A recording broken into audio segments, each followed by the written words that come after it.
Olá, muito boa noite, seja bem-vindo a mais um Tá na Web, o programa que te deixa por dentro dos assuntos que estão sendo falados na internet e de alguns dos temas mais pesquisados no Google.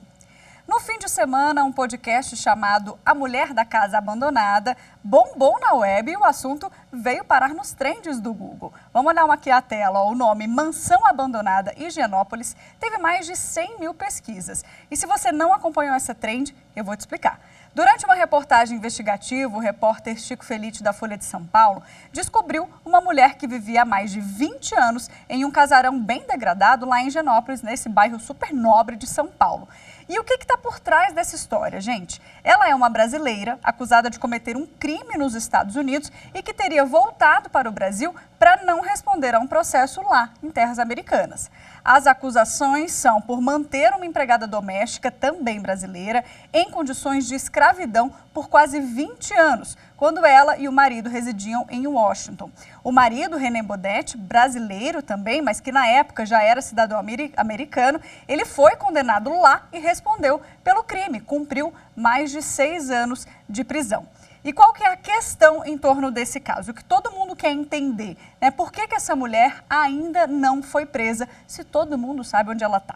Bom, para a gente tentar responder aí as questões relacionadas a esse crime cometido no exterior e a possibilidade de uma extradição, eu converso agora com o Thiago Cavalcante, que é procurador do Ministério Público do Trabalho em Alagoas, e também com a Hanna Gomes, que é professora e advogada de Direito Internacional. Sejam muito bem-vindos. Boa noite, doutor Thiago, doutora Hanna. Boa noite, Mari. Boa noite, professora Hanna. Boa noite a todos e todas. Muito obrigado pelo convite. É uma satisfação estar aqui. Boa noite, Mari. Boa noite a todos. É sempre um prazer participar aqui com vocês na TV Justiça. Obrigada pelo convite. Então vamos lá, né, responder essa pergunta. E por que, gente? Doutora Hanna, principalmente a você eu direciono essa pergunta, que é do direito internacional. Por que o FBI não pode vir aqui no Brasil, né, e levar essa mulher, prendê-la por esses crimes? Conta melhor pra gente como é que funciona juridicamente essa questão. Bom, primeiramente a gente precisa entender que lá nos Estados Unidos ela foi denunciada. E assim que ela foi denunciada, como ela não era cidadã americana, ou seja, ela ainda detinha apenas a nacionalidade brasileira, ela pegou seus documentos e assim se evadiu para o Brasil, mesmo sabendo que já era processada, né, que o crime ele já tinha sido verificado pelas autoridades americanas e que tinha se iniciado um procedimento criminal contra ela. Tendo seus documentos, sem ter ainda pedido de prisão em razão do início do processo, né? Ela fugiu para o Brasil, veio para o Brasil com seus documentos brasileiros, seu passaporte, sua identidade, e aqui ficou sem maiores indagações da justiça americana. E por que ela não foi presa primeiro, naquele primeiro momento e logo após? Agora, depois que teve esse podcast, depois que teve toda a publicidade. Naquele primeiro momento, a justiça americana não tinha pedido de prisão, e agora, nesse momento, a Polícia Federal dos Estados Unidos, que é o FBI, não pode colocar a sua jurisdição para ser executada no Brasil. Só a justiça brasileira ou a polícia brasileira tem competência para essa prisão. Então, a intervenção de uma autoridade estrangeira, seja ela policial ou jurídica, vai desrespeitar a soberania do Brasil, e isso pode ferir diversos acordos internacionais e causar aí um incidente diplomático, um incidente internacional. Perfeito. Já eu quero saber mais sobre essas questões de extradição, mas agora eu quero saber do doutor Thiago, a qual crime, né, que corresponderia aqui no Brasil, né, no Código Penal brasileiro, doutor Thiago, a gente falando aqui de escravidão. Que crime seria esse, né? Quais condições, características a gente pode falar sobre esse crime? Bom, Mari, a escravidão ela está definida no Código Penal, no artigo 149, são 4 elementos, vamos dizer assim, que caracterizam a escravidão contemporânea. O trabalho forçado, né, que é aquele trabalho para o qual o trabalhador não se ofereceu de espontânea vontade, ou aquele do qual o trabalhador não consegue se desvincular de espontânea vontade, esse seria o primeiro elemento.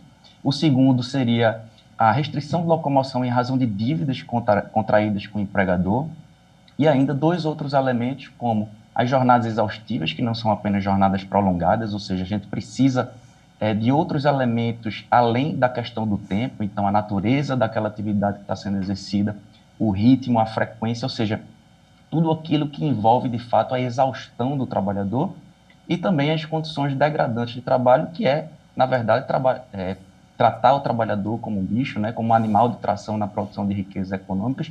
E esse crime, definido no artigo 149 do Código Penal, prevê uma pena de 2 a 8 anos de reclusão. Isso, obviamente, do ponto de vista criminal, mas para além da persecução criminal, aqueles empregadores, os responsáveis e os beneficiários pelo trabalho escravo contemporâneo também responderiam do ponto de vista administrativo e do ponto de vista civil trabalhista, a cargo principalmente do Ministério Público do Trabalho, através da constrição patrimonial, da responsabilização no pagamento de todos os direitos trabalhistas, de indenizações por dano moral individual e por indenizações pelo dano moral coletivo cometido à sociedade. Entendido. Bom, então a gente já entendeu aqui que a mulher da casa abandonada é brasileira nata, não pode ser extraditada, então, né, para os Estados Unidos, ou seja, aqui as autoridades brasileiras, né, não têm competência para julgar esse caso, porque isso aconteceu lá fora, e aqui, falando no português claro, doutora Hanna, quem manda são as autoridades brasileiras. Se ela está aqui, então, uma autoridade americana não pode vir e prendê-la. Agora, eu quero entender uma diferença, que é sutil, mas eu quero que você explique para a gente, em relação, né, quem pode ser extraditado, começando por aí, e qual que é a diferença do brasileiro nato, que no caso somos nós, e o naturalizado, né? Esse pode sim ser extraditado? Como é que funciona? Bom, a gente vai precisar aí da Constituição e da Lei 13.445, que é a Lei de Migrações. São esses dois instrumentos jurídicos, né, que vão definir o que é o Instituto da Extradição. E para a gente melhor entender, a gente precisa entender justamente isso que você falou, Mari. Quem não pode ser extraditado, ou seja, o brasileiro nato. A Constituição e a Lei de Migrações vai definir que o brasileiro nato, aquele que nasce no Brasil, ou por uma outra questão de pais que estão a trabalho do governo brasileiro em território estrangeiro, que tem aquele filho considerado nato pela nossa Constituição, essa pessoa não será extraditada se cometer um crime em território estrangeiro e esse território estrangeiro solicitar que essa pessoa responda esse crime ou a pena lá no território estrangeiro. Uhum. A diferença entre o nato e o naturalizado é que o nato tem essa nacionalidade brasileira pelo seu nascimento ou por uma ou outra hipótese da nossa Constituição, como eu disse, uma delas de ter pais em território estrangeiro, brasileiros, ocupando ali um cargo ou cumprindo uma missão pelo governo brasileiro e nasce essa criança no território estrangeiro. Ele pode ser considerado um brasileiro nato. Já o naturalizado, a gente precisa entender que é aquela pessoa que adquire de forma requerida, pedida para a justiça, para os instrumentos, os órgãos nacionais, uma nova nacionalidade. A naturalização é uma nacionalidade adquirida, preenchendo aí também alguns requisitos. Não pode haver nenhuma forma de discriminação, preconceito ou segregação, diferenciação entre os brasileiros natos e os naturalizados, salvo 5 elementos que a própria Constituição define, que seriam eles alguns exercícios de cargos, alguns exercícios de função, a propriedade dos meios de comunicação dentro do território brasileiro, a perda dessa nacionalidade, que vai ser diferente para o nato e para o naturalizado, e o próprio instrumento da extradição. Então, não pode haver nenhum tipo de discriminação, preconceito ou segregação, apenas com relação a esses 5 elementos que a própria Constituição nos traz. Mas, doutora Hanna, se um brasileiro comete um crime no exterior, existe alguma exceção que ele pode sim ser julgado pela justiça brasileira? Existe algum caso? Sim, a gente pode ver esse brasileiro que cometeu um crime no estrangeiro ser processado no Brasil. Quando a autoridade estrangeira pede para o governo brasileiro, por meio dos órgãos competentes, que esse processamento seja realizado, que esse crime seja, então, devidamente processado e punido em território brasileiro. Mas isso passa por um procedimento oficial, requerido pelo país estrangeiro para os organismos a brasileiros e que é processado ali dentro da esfera oficial por meio do Ministério da Justiça e posteriormente passando pela verificação no STJ, para então analisar se vai ser uma competência da Justiça Federal, da Justiça Estadual Brasileira, mas pode sim, o brasileiro que comete crime no estrangeiro pode ser processado em território brasileiro, sim. Tá. Bom, voltando aqui para o doutor Tiago, quero comentar um pouquinho, quem ouviu o podcast sabe dos detalhes, ricos detalhes, né, que o repórter deu em toda aquela narração, a gente consegue se enxergar realmente na cena. E é muito revoltante, porque foram condições, além de, vou citar algumas aqui, né, mas geladeira trancada, não poder sair de casa, enfim, várias questões que realmente cerceiam aquele direito de liberdade da pessoa. E lembrando que isso aconteceu nos anos 80, nos anos 90, né, durante esses 20 anos lá nos Estados Unidos. Mas, doutor Tiago, recentemente a gente vem acompanhando e, infelizmente, com uma certa frequência, casos aqui os 4 cantos do Brasil, eu diria, né? E casos tão absurdos quanto, né? Tanto de pessoas que são mantidas durante anos, quase que em cárcere privado, que trabalham e que não têm esse direito a nada, a assistência médica, a salário, enfim. Esses casos são muito recorrentes. Você que trabalha justamente com isso, traz um pouquinho da sua realidade, do seu dia a dia aqui pra gente. Sim, Mari, e esse caso não é um caso isolado, né? Na verdade, isso faz parte da nossa realidade brasileira. Isso faz parte de um presente que nada mais é do que uma continuidade do nosso passado. São 400 anos de pretos por baixo, de brancos por cima, são 400 anos de exploração, de desigualdade social, econômica, enfim. São 400 anos de grave exploração e violências a direitos humanos. Então, assim, existe uma ONG internacional chamada Walk Free Foundation, que ela estima que nós tenhamos hoje no país mais de 150 mil escravos. Então, isso dá, de fato, uma noção de que esse caso não é um caso isolado. Nós, desde 1995, nós enfrentamos o trabalho escravo contemporâneo. Nós temos várias políticas públicas de enfrentamento ao trabalho escravo contemporâneo, que são políticas públicas decorrentes do fato do Brasil ter sido réu em âmbito internacional. Nós íamos ser condenados perante a Comissão Interamericana de Direitos Humanos, e nós assinamos em 2003 um acordo de solução amistosa, reconhecendo aquela grave violação a direitos humanos e nos comprometendo a tomar medidas de enfrentamento à escravidão contemporânea. Então, várias medidas foram implementadas, a criação do Grupo Móvel, né, que é um grupo de repressão ao trabalho escravo contemporâneo, a criação da lista suja, a assinatura do Pacto e dos Programas Nacionais de Combate ao Trabalho Escravo, a alteração da redação do artigo 149 do Código Penal. Enfim, desde lá até hoje, nós resgatamos um pouco mais de 50 mil trabalhadores de condições análogas à de escravo, ou seja, da escravidão contemporânea, em situações muito semelhantes a esse caso que nós estamos aqui conversando hoje. Mas o fato de que nós resgatamos 50 mil e nós tenhamos hoje mais de 150 mil escravos, isso apenas mostra que a gente precisa intensificar o enfrentamento à escravidão contemporânea no nosso país. Deixa eu só entender, doutor, 150 mil seria aqui no Brasil? Só no Brasil? Sim, só no Brasil. Em âmbito global, nós teríamos cerca de 40 milhões de pessoas em situação de escravidão. Uau, esses dados realmente assustam, né? Só uma questão para a gente fechar aqui a conversa aqui com essa pergunta aqui com o Tiago, porque tem a ver com o assunto que a gente está falando. Doutor Tiago, por que o trabalho doméstico, né? A gente vê muitos casos, principalmente aqueles que vêm mais à tona, sempre de empregadas domésticas, né? A pessoa que está morando ali dentro da casa da outra. Esse realmente está no top 1 do ranking aí de sempre ter sido assim escravizadas, essas pessoas sempre terem sido escravizadas, ou existem outras modalidades que a gente pode citar aqui? Não, sem dúvida. Na verdade, o trabalhador doméstico, ele é o exemplo emblemático de todas as dificuldades que o trabalhador passa no nosso país, e é exatamente uma decorrência, uma consequência direta do nosso passado, né? A escravidão contemporânea, ela existe porque nós temos uma desigualdade social e racial muito grande. Nós temos relações autoritárias de poder que estão pautando os mais variados assuntos na nossa sociedade, inclusive também no âmbito do vínculo trabalhista.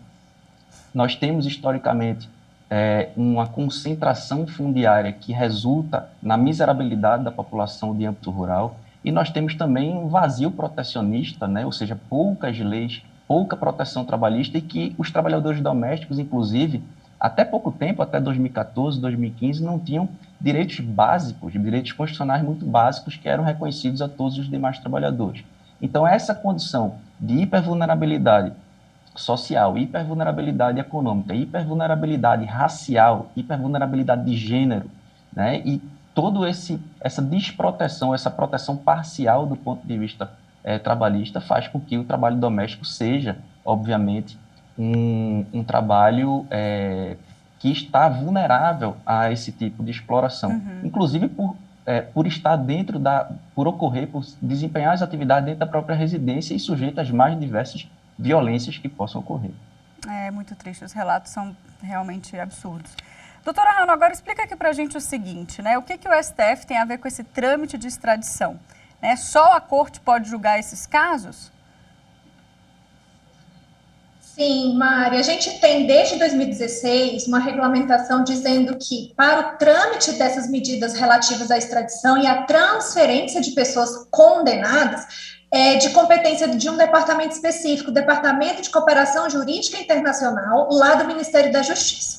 Esse departamento, ele apenas recebe o pedido da embaixada, né, da representação diplomática aqui no Brasil desse país que vai requerer, desse país que está pedindo a extradição, e é o Ministério da Justiça que formaliza ali aquele pedido do jeito que ele veio dessa embaixada, do Estado que está pedindo a extradição, e apresenta ao STF, que é a nossa corte competente para processar e julgar os processos de extradição, a partir do artigo 102 da nossa Constituição. Depois desse julgamento, haverá a apresentação desse resultado, né, da análise do STF, se é caso ou não de extradição, e vai ser apresentado ao presidente da República. E o presidente da República, por meio da soberania do Estado, vai fazer essa deliberação. Ele tem um poder discricionário, uma discricionariedade, se ele vai decidir ou não por essa extradição. Há uma polêmica, uma discussão, se a decisão de extradição ou não do STF vincularia essa discricionariedade do presidente da República. Porém, a gente não tem uma definição quanto a isso, não existe nenhum tipo de regramento, uma lei que defina isso. Por enquanto, é um poder discricionário do presidente da República aceitar ou não a extradição julgada pelo STF. E aí é onde entra a polêmica da política, né? Vai depender de questões políticas de ordem internacional para o presidente autorizar ou não essa extradição. Tá certo. Doutor Tiago, para a gente fechar aqui, meu tempo já está esgotando, mas eu não posso deixar de falar sobre a questão das denúncias, né? Porque esses casos vêm à tona, muitas vezes porque vizinhos denunciam, né? Alguém que está ali ao redor e sabe do assunto, mas nunca a pessoa escravizada, porque normalmente ela está naquela situação de vulnerabilidade, né? Que você citou. Então, onde que a gente pode denunciar? Quais são os caminhos possíveis? No site do MPT, né, www.mpt.mp.br, é um excelente canal de denúncia. Agora, é importante registrar que a atuação, o enfrentamento em face da escravidão é feito de forma interinstitucional. Então, geralmente, os órgãos públicos que combatem o trabalho escravo, eles se comunicam em situações de escravidão contemporânea. Então, é possível que essa denúncia seja feita ao Ministério Público Federal, é possível que seja feita à Polícia Federal, ao Ministério do Trabalho ou ao Ministério Público do Trabalho, que certamente vai atuar nesse caso específico. Tá certo. Bom, eu adorei os esclarecimentos, eu acho que a gente saiu daqui com certeza com um entendimento maior sobre esse caso e também esclarecendo a dúvida de muitos internautas, né, que sempre perguntam sobre essa questão. Então, eu vou finalizar aqui a nossa entrevista, que eu preciso continuar com o programa, mas muito obrigada, doutor Tiago, doutora Hanna, pela participação. Eu que agradeço, cumprimento a professora Hanna, a Mari, muito obrigado. Boa noite a todos e todas. Agradeço o convite, Mari. Só gostaria de registrar que, mais fácil ainda, a gente tem o Disque 100, que é um disque denúncia de violações de direitos humanos. Muito obrigada pelo convite, agradeço a participação. Um prazer, doutor Tiago. Obrigada, gente. Boa noite. Bom, você aí de casa continua comigo e agora aqui, ó, de volta para as telas do Google para saber quais outros assuntos, né, têm sido pesquisados durante essa semana. Vamos lá? A gente começa então com a notícia de segunda, 4 de julho, que é o dia da independência dos Estados Unidos. Só, gente, que durante um desfile próximo a Chicago, um homem armado com um rifle aí de alta potência abriu fogo e disparou de cima de um telhado, matando aí 6 pessoas e ferindo dezenas de outras. O suspeito de 21 anos foi preso e teria planejado esse ataque há semanas. Seguindo aqui no segundo destaque, temos SISU resultado, porque hoje o MEC divulgou, né, o resultado aí da segunda edição do SISU de 2022. Os estudantes têm de 13 a 18 de julho deste mês, né, para se matricularem no curso de ensino superior em que forem aceitos, e também começaram hoje as inscrições para a lista de espera do SISU. Os estudantes têm até 18 de julho para manifestarem interesse no portal, esse que está aparecendo aí na sua tela, que é o Acesso Único, acessounico.mec.gov.br. E para a gente fechar, vamos falar de 5G? Você já deve estar sabendo, né? Chegou no Brasil, mais especificamente aqui em Brasília, o chamado sinal 5G puro. Segundo a Anatel, aí até o fim de setembro, todas as capitais brasileiras devem contar com essa tecnologia. O 5G ele é mais rápido, né? Traz muita velocidade, reduz o tempo aí de resposta entre diferentes dispositivos e vai permitir, por exemplo, que você assista a vídeos pesados aí sem travamento. Bom, agora a gente faz uma pausa, um intervalo rapidinho, eu te espero no próximo bloco, não saia daí.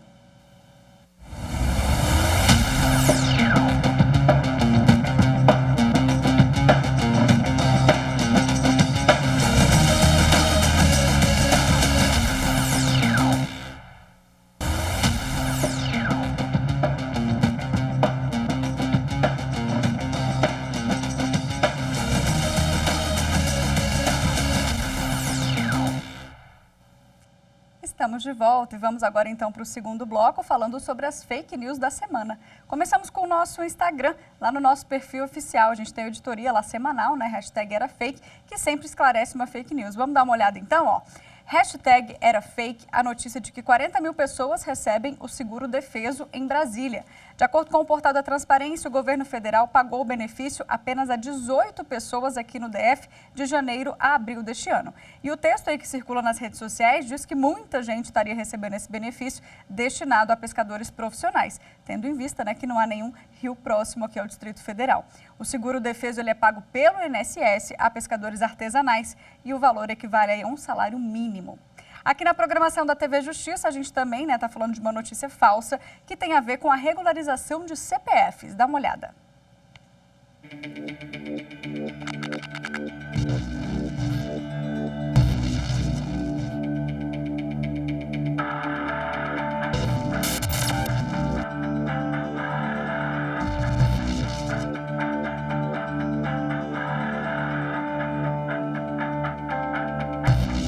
Cuidado com o novo golpe. Criminosos têm enviado falsas mensagens por e-mail, WhatsApp, SMS aos contribuintes, levando-os a acreditar que estão com irregularidades perante a Receita Federal e que, para corrigir isso, seria necessário acessar um link e realizar o pagamento de uma taxa. Mas o governo federal já emitiu uma nota de esclarecimento oficial informando que isso não faz parte do procedimento da Receita Federal. E se por acaso você tiver alguma irregularidade no seu CPF, basta acessar o próprio site da Receita Federal, clicar no campo Meu CPF e o próprio site já informa qual que é a irregularidade encontrada e te dá as orientações de como solucioná-la. Além disso, esse procedimento é totalmente gratuito. Então, fique atento aos seus direitos e, caso tenha alguma dúvida, procure um advogado ou advogado da sua confiança. Pois é, vamos falar mais sobre isso com Tiago Conde, que é advogado e procurador tributário adjunto do Conselho Federal da OAB. Boa noite, doutor Tiago, tudo bem? Boa noite, Mariana, tudo bem? Como vai? Boa noite a todos e a todos, os telespectadores aqui da TV Justiça. Muito bom te ter aqui com a gente, doutor Tiago. Bom, mais um golpe aí na praça, né, disfarçado de fake news, você recebe um link, clica no link, não é nada daquilo que você pensava. Vamos esclarecer aqui, principalmente, né, seu colega advogado acabou de explicar a questão da regularização do CPF, mas eu quero lembrar que a gente está em época de restituição de declaração de imposto de renda, né? Muita gente com medo ainda de cair na malha fina, e esse também é um assunto que tem feito muita gente, né, clicar em link para regularizar a situação, ou então recebe um e-mail, né, dizendo que você tem que pagar tanto a Receita Federal. Isso também não existe, né, doutora? A Receita Federal não entra em contato com os contribuintes, com o cidadão brasileiro por meio de mensagem, por meio de e-mail. É assim que funciona? Muito obrigado pela pergunta, Mariana. É exatamente assim que funciona. A Receita Federal, ela não entra em contato pedindo para que você clique em um link, ela não pede que você pague nenhum tipo de taxa ou valor simbólico ou não para que você tenha acesso a um serviço público. Qualquer questão relacionada à restituição de imposto de renda ou regularização do CPF deve ser feito no site oficial da Receita e jamais o contribuinte deve clicar em algum link. Ele entra no site da Receita e lá tem meu CPF, ou regularize meu CPF, e ali ele deve fazer todo o seu processo. Não existe nenhum tipo de cobrança para a regularização do CPF. Se o contribuinte tiver uma dúvida ainda acerca daquele procedimento, ele deve se dirigir até as agências aí da Receita Federal do Brasil, que se chama CAC, Central de Atendimento ao Contribuinte, e lá pedir a orientação. Tem diversos servidores que orientam a fazer regularizações ou qualquer serviço prestado pela Receita, mas a Receita ela não se comunica com o contribuinte por mensagem, WhatsApp, mensagem de texto ou e-mail. Doutor Tiago, rapidamente aqui antes da gente encerrar, quais são as possíveis situações para o CPF ficar, né, de forma irregular na Receita? Certo. Você pode ter, Mariana, algum tipo de... você deixou de apresentar declarações ao longo de anos, seu CPF pode ter ficado inativo, ou de fato, você até pode ter apresentado algum problema na sua declaração e o CPF está lá constando alguma irregularidade qualquer, mas, repito, essas irregularidades, elas são de fáceis soluções e devem ser procuradas, ou a solução deve ser procurada no sítio eletrônico da Receita, no site da Receita Federal do Brasil, ou indo até uma agência da Receita aí no seu estado, na sua cidade. Tá certo, sempre, né, o site oficial. Doutor Tiago, adorei as dicas, viu? Muito obrigada, uma boa noite para você. Obrigado, Mariana. Bom, gente, é isso, eu fico por aqui. Não deixe de assistir a TV Justiça nas redes sociais, Instagram, Twitter, YouTube, Spotify também. Muito obrigada pela companhia e eu te espero, então, na próxima semana. Até lá.